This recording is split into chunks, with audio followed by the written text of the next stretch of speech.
Xilia développe des appareils d'oxymétrie oculaire pour mesurer l'oxygène dans le fond de l'œil et dans le but de prévenir et de prendre en charge les maladies des yeux, là, comme le glaucome, la dégénérescence maculaire et la rétinopathie diabétique.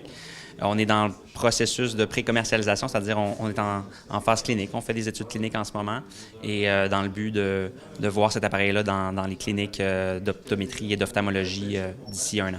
Il n'y a personne qui fait ce que l'on fait en clinique et donc on sera les premiers à amener une machine comme celle-là sur le marché. Les maladies des yeux, c'est maintenant prouvé que ces maladies-là, l'apparition de ces maladies-là est liée d'une façon ou d'une autre à un problème d'oxygénation dans l'œil. Donc nous, c'est là que Xilia arrive et en mesurant l'oxygénation de façon extrêmement précise, peut permettre, si vous voulez, de changer la donne, de dépister des années avant ce qui se fait présentement les maladies des yeux. C'est une mesure d'un paramètre qui, à ce jour, n'a jamais été pris en compte, l'oxygène dans le fond de l'œil. Et donc oui, ce qu'on veut faire ultimement, c'est un diagnostic extrêmement précoce. L'œil, on le dit souvent en santé, c'est une fenêtre ouverte sur ce qui se passe dans l'ensemble du corps.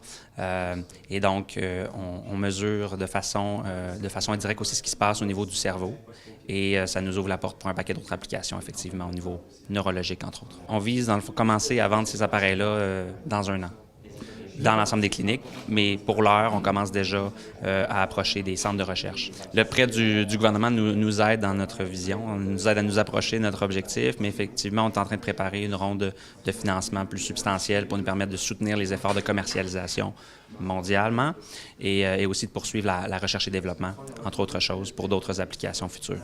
Aujourd'hui, en l'occurrence, une entreprise de la région de Québec, Retnia, qui devient Xilia aussi aujourd'hui, pour les aider à commercialiser, à développer leur prototype et à le commercialiser le plus possible. Donc, c'est une contribution qui est remboursable de 200 000 $ qui est octroyée par Développement économique Canada aujourd'hui.